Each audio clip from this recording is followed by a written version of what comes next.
मैं हूं कथावाचक। मैं हूँ कथावाचिका और स्वागत है आपका कथालोक में। और स्वागत है आपका कथालोक में। मैं हूं कथावाचक और स्वागत है आपका कथालोक में। आज हम आपके लिए लेकर आए हैं अरब देश की एक दंतक कथा, जो हमने शायद बचपन में कई बार सुनी होगी। जब भी ये कथा सुनते थे तो हमारे मन में डर भी होता था, हमें मज़ा भी आता था और काफ़ी रोमांच भी होता था। तो चलिए आज एक बार और वही रोमांच, वही डर और वही मज़ा लूटते हैं अली बाबा और 40 चोर के साथ। चलिए शुरू करते हैं।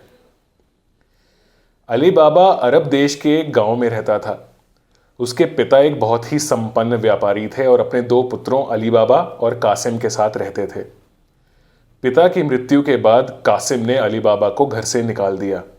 कासिम एक बहुत ही लोभी किस्म का व्यक्ति था और अली बाबा को किसी भी चीज़ में हिस्सा नहीं देना चाहता था। मजबूरन अली बाबा को अपना तथा अपने घर का गुजारा लकड़ियां बेचकर चलाना पड़ता था। ऐसे ही एक दिन की बात है, अली बाबा जंगल में लकड़ियां काट रहा था। तभी उसने देखा कि 40 घुड़सवार दौड़े चले जा रहे हैं।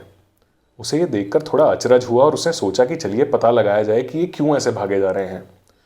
उसने देखा कि हर घुड़सवार के पास एक खंजर और एक पोटली है, तो यह वो समझ गया कि ये सारे चोर हैं। तभी उसने देखा कि ये 40 के 40 चोर एक पहाड़ी के सामने रुके और चोरों का सरदार आगे आया और जोर से चिल्लाया, खुल जा सिम सिम। और देखते ही देखते गुफा का दरवाजा अपने आप खुल गया। अली बाबा ये देखकर बड़ा हैरान हुआ। सारे चोर अंदर गए और थोड़ी देर में बाहर वापस आए और सरदार फिर चिल्लाया, बंद हो जा सिम सिम।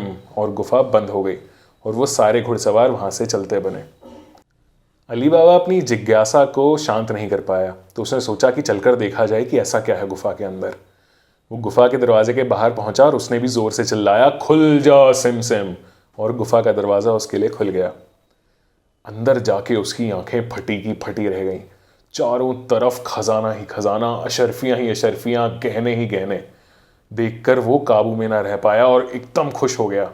उसने एक छोटी सी पोटली निकाली और उसमें ढेर सारी अशरफियां भरकर अपने साथ घोड़े पे लेकर घर की तरफ चल दिया।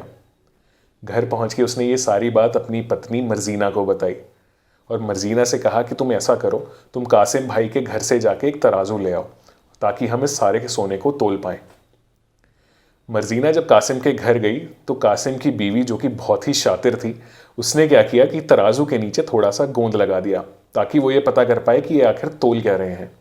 सोना तोलने के बाद जब तराजू वापस आया तो कासिम की बीवी ने देखा कि उस तराजू के नीचे एक छोटा सा सोने का सिक्का चिपका हुआ है।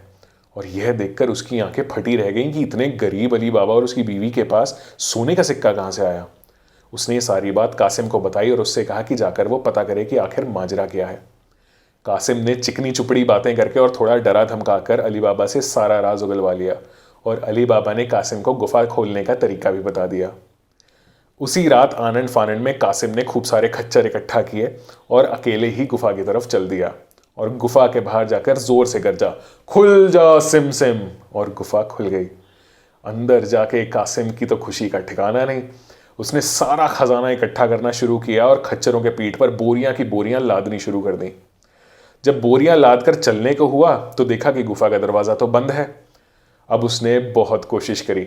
वो जोर जोर से चिल्लाया, खुल जा किशमिश, खुल जा रिमझिम, खुल जा टिमटिम। पर वो भूल चुका था कि गुफा खोली कैसे जाती है। जैसे जैसे समय निकलता जा रहा था, कासिम की घबराहट बढ़ती जा रही थी और उसे याद ही नहीं आ रहा था कि गुफा का दरवाजा कैसे खोला जाए। थोड़ी ही देर बाद बाहर से घोड़ों के टापों की आवाज आने लगी। देखते ही देखते 40 चोर गुफा के अंदर आ गए। जब उन्होंने कासिम को गुफा के अंदर अपने खच्चरों के साथ लदा हुआ पाया तो उन्हें बहुत गुस्सा आया और उन्होंने तुरंत कासिम को मार डाला और उसके शरीर के टुकड़े टुकड़े कर दिए। टुकड़ों में बटी लाश वहीं छोड़कर वो सब वहां से चले गए। कुछ दिन तक जब कासिम का कुछ पता नहीं चला तो कासिम की बीवी रोते रोते मर्जीना और अली बाबा के पास आई और उनको बताया कि कासिम कैसे गुफा में गया था खजाना लेने के लिए।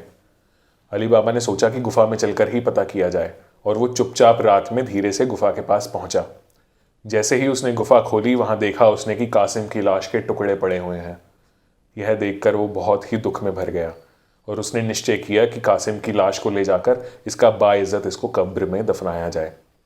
उसने तुरंत ही अपने खच्चर पर कासिम की लाश के टुकड़ों को लादा और घर पहुंच गया और तुरंत मर्जीना से कहा कि वो जाकर एक दर्जी को बुला लाए ताकि हम कासिम के शरीर को वापस आपस में जोड़ पाएं। मर्जीना दर्जी के पास गई, लेकिन मर्जीना थोड़ी होशियार थी, तो उसने सोचा कि दर्जी को पूरा रास्ता बताना ठीक बात नहीं है। तो उसने दर्जी की आंखों पर पट्टी बांधी और उसे खूब सारे पैसों का लालच देकर चुपचाप अपने घर ले आए। दर्जी ने घर पहुंचकर लाश को आपस में सिला और कुछ दिन बाद उसकी अंत्येष्टि कर दी गई और उसको कब्र में दफना दिया गया।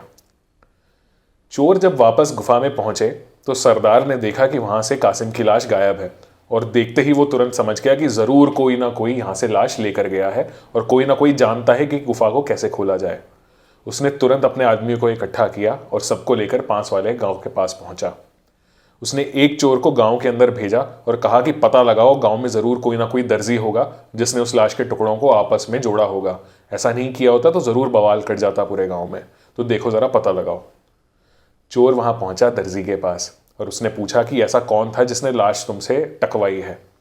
दर्जी ने कहा कि देखो, मैंने किया तो है, लाश को आपस में सिया तो है, लेकिन मुझे वहां का रास्ता नहीं पता है क्योंकि मेरी आंखों पर पट्टी बंधी हुई थी। तो चोर ने थोड़ा दिमाग लगाया। उसने दोबारा दर्जी की आंखों पर पट्टी बांधी और कहा कि देखो, अब शायद तुम जान पाओ कि वो रास्ता कहाँ था, तुम कहाँ मुड़े थे और किस रास्ते पे सीधे चले थे, ये तुम्हें ज़रूर याद आ जाएगा। दर्जी किसी तरह चलते चलते पहुंचा कासिम के घर के बाहर और चोर को बताया कि यही वो घर है जहां पे मैं उस दिन आया था।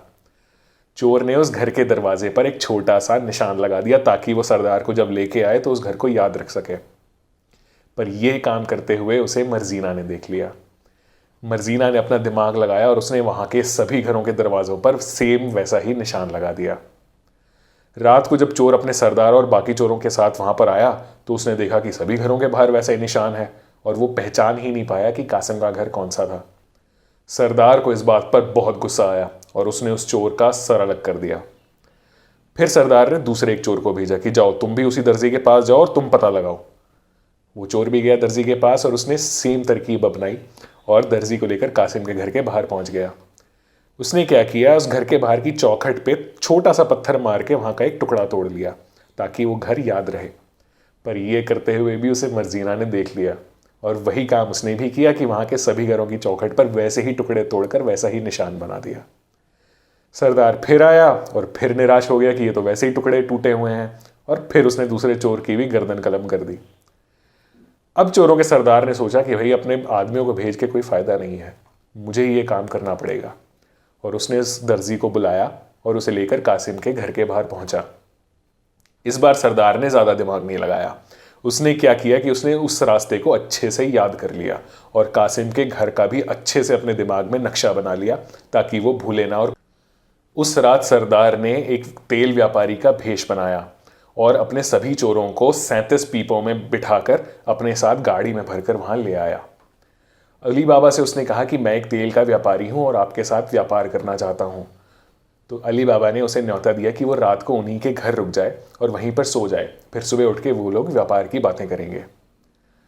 मर्जीना को 37 पीपे देखकर कुछ शक हुआ तो वो चुपके चुपके रात में एक पीपे के पास गई और वहां पे हल्के से उसने खटखटाया। तभी पीपे के अंदर से एक फुसफुसाहट आई, सरदार समय हो गया क्या? मर्जीना समझ गई कि जरूर इन सभी पीपों में चोर बैठे हैं।